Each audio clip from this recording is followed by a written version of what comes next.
Hello guys, welcome to my YouTube channel SM bright future. आइए चलते हैं अपना क्वेश्चंस ऑफ द डे की तरफ। जैसे कि आपको पता है कि हमारी जो सीरीज़ चल रही है वो किसके लिए चल रही है आपकी।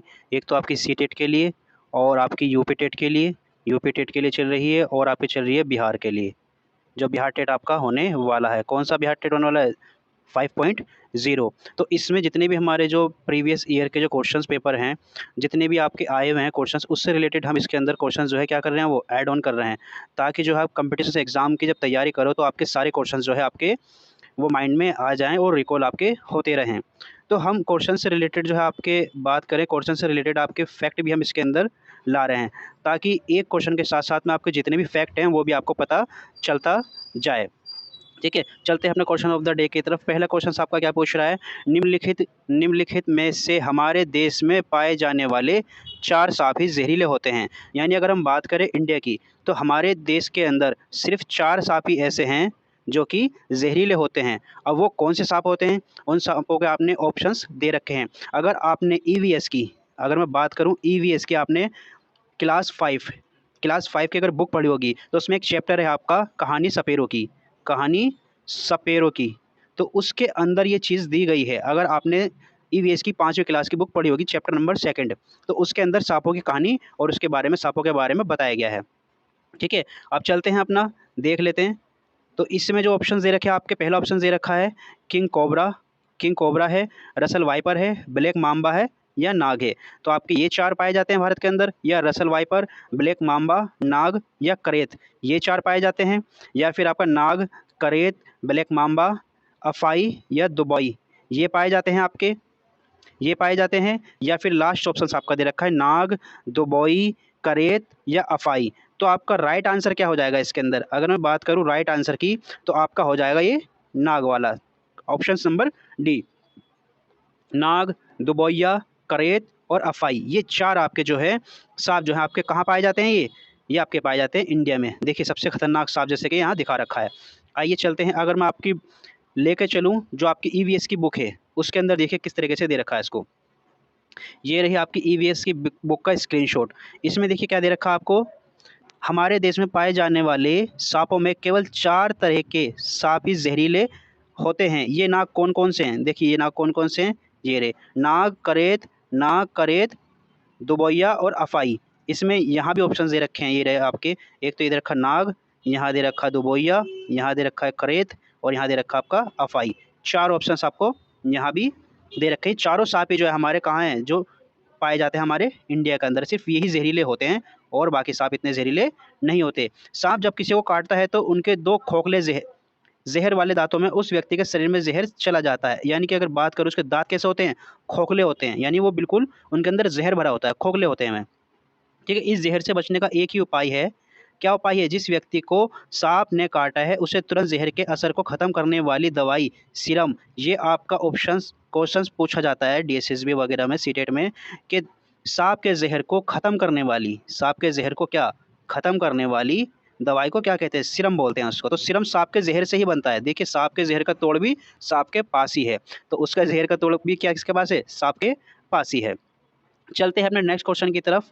तो आप देख लीजिए इस तरीके से आपको ईवीएस की बुक पढ़ना कितना इंपॉर्टेंट है। यानी हमें क्या करना है, क्वेश्चंस की डेप्थ में जाना है। ठीक है, जितना आप डीप में जाओगे, क्वेश्चन को सही से पढ़ोगे, उतना ही आपके लिए बेनिफिट होगा। चलते हैं नेक्स्ट क्वेश्चन की तरफ। ये नेक्स्ट क्वेश्चन आपका देखिए आया हुआ है आपका यूपी टेट 2020 के अंदर आपका आया हुआ है ये क्वेश्चन, सीडीपी का क्वेश्चन है ये। क्वेश्चन क्या पूछ रहा है? निम्नलिखित में से कौन सा कथन सत्य नहीं है? एक चीज़ का आप हमेशा ध्यान रखिएगा, ये नहीं वाले क्वेश्चंस बहुत दुःख देते हैं बाद में। जब हम एग्ज़ाम करके आ जाते हैं उसके बाद में जब हमें दिखता है ना पेपर के अंदर ये नहीं, ओह शिट ये तो नहीं वाला था, और हम क्या लगा के आ जाते हैं उसमें, राइट वाला। यानी हमें क्वेश्चंस पढ़ने में ऐसा लगता है निम्नलिखित में कौन सा कथन सत्य है, और हम उसमें एकदम से टिक करते हैं और आ जाते हैं घर पर। ठीक है, तो ऑप्शन दे रखे हैं आपके, सीखना व्यवहार परिवर्तन की एक प्रक्रिया है। सीखना क्या है? एक व्यवहार परिवर्तन की प्रक्रिया है। या फिर दूसरा ऑप्शन दे रखा है, वृद्धि एक जैविक प्रक्रिया है। वृद्धि क्या है? एक जैविक प्रक्रिया है। विकास एक मात्रात्मक प्रक्रिया है। विकास कैसा है? एक मात्रात्मक प्रक्रिया जिसको मापा जा सकता है। शिक्षा एक लक्ष्य उन्मुख प्रक्रिया है। शिक्षा क्या है? एक लक्ष्य उन्मुख प्रक्रिया है। अगर इसमें नहीं वाले में ऑप्शंस की बात करूँ तो इसका नहीं वाला ऑप्शन हो जाएगा ऑप्शन नंबर सी, विकास एक मात्रात्मक प्रक्रिया है। विकास एक मात्रात्मक प्रक्रिया नहीं है, उसको हम माप नहीं सकते। विकास एक मात्रात्मक प्रक्रिया है, ये कथन असत्य है। यानी कि विकास एक कैसा मात्रात्मक प्रक्रिया, ये कथन कैसा हो गया, असत्य हो गया, क्योंकि शरीर के गुणात्मक परिवर्तन, यानी गुणात्मक परिवर्तन कैसे, जैसे बच्चे को ज्ञान का बढ़ना, बच्चे को कुछ सीखना, इस तरीके का जो विकास होता है उसको कहा जाता है, ठीक है। जबकि अन्य सीखना व्यवहार परिवर्तन की एक प्रक्रिया है। वृद्धि क्या है, एक जैविक प्रक्रिया है।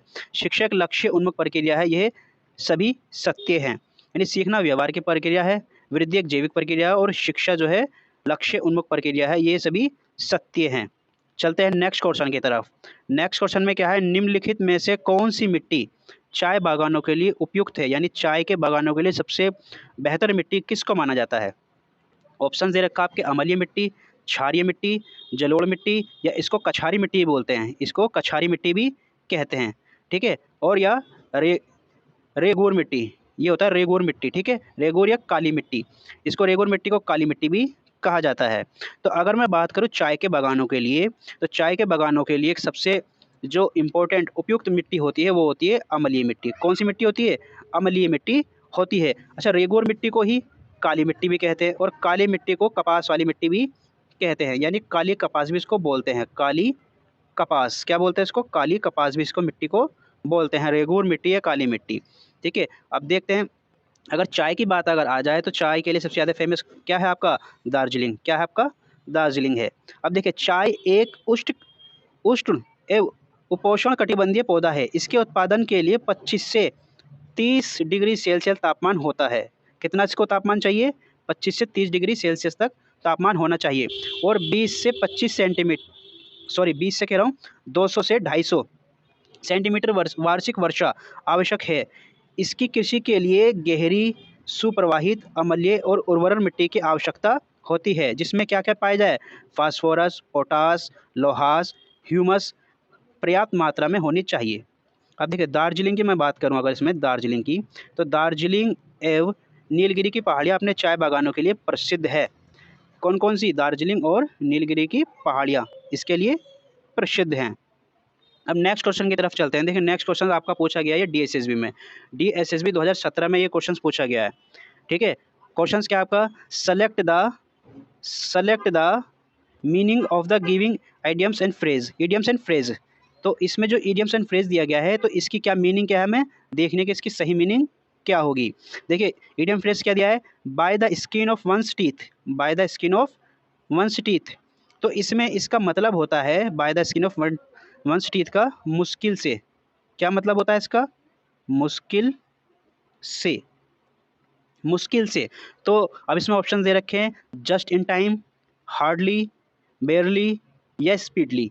अगर मैं इसके राइट ऑप्शंस की बात करूं तो इसका हो जाएगा आपका बेयरली, क्या हो जाएगा इसका, बेयरली, इसका ऑप्शन सही हो जाएगा, करेक्ट हो जाएगा। नेक्स्ट क्वेश्चन की तरफ चलते हैं। नेक्स्ट क्वेश्चन अभी आपका आया हुआ है डीएसएसबी 2017 के अंदर, ये भी जो है क्वेश्चन आपका पूछा गया है। तो परोक्ष का विलोम शब्द क्या होगा। अब इसमें परोक्ष का विलोम से पूछा है। सबसे पहले परोक्ष का मतलब भी आपको पता होना चाहिए। परोक्ष का मतलब होता है सामने ना होना, यानी कि सामने ना होना, सामने ना होना, या इसका एक दूसरा ऑप्शन होता है छिपा हुआ होना, छिपा हुआ, यानी कि सामने ना होना या छिपा होना, दोनों ऑप्शन इसके मतलब होते हैं। तो देखो, पर इसका ऑप्शन दे रखा आपको प्रत्यक्ष, विपक्ष, निष्पक्ष या अक्ष। अगर मैं इसके राइट आंसर की बात करूं तो आपका हो जाएगा प्रत्यक्ष। प्रत्यक्ष का मतलब होता है सामने होना, प्रत्यक्ष का मतलब क्या होता है, सामने होना। अब देखिए, क्वेश्चंस की इंपॉर्टेंट को समझिए। आपके लिए देखिए, ये क्वेश्चंस भी आपका देखिए डीएसएसबी में आ चुका है। तो ये अब आगे क्वेश्चंस देखिए, ये भी आपका डीएसएसबी में आ चुका है। तो हमने सारे क्वेश्चंस जो है वही इसके अंदर उठाए हैं, जो आपके डीएसएसबी या आपके यूपी टेट या फिर उसका आपका सीटेट वगैरह में जो क्वेश्चंस आते हैं, उन्हीं को हम ज़्यादातर इसके अंदर ऐड ऑन करते हैं, ताकि आप जो है ये देख सके कि जो पेपर का, जो एग्ज़ाम का आपका जो लेवल है वो किस तरीके का लेवल आ रहा है। तो उसके अकॉर्डिंग भी आप जो है अपनी तैयारी को जो है और ठीक कर सकते हैं। और इसकी पीडीएफ पाने के लिए जो है हमारे जो व्हाट्सएप का चैनल है उससे जुड़ें, और हमारे टेलीग्राम चैनल का जो चैनल है, टेलीग्राम चैनल से भी जुड़े हमारे, उसमें हम जो है रेगुलर इसकी पीडीएफ अपलोड करते हैं। इसी तरह के क्वेश्चंस के लिए बने रहे हमारे यूट्यूब चैनल के साथ में। मिलते हैं नेक्स्ट वीडियो के साथ में, तब तक के लिए थैंक यू सो मच।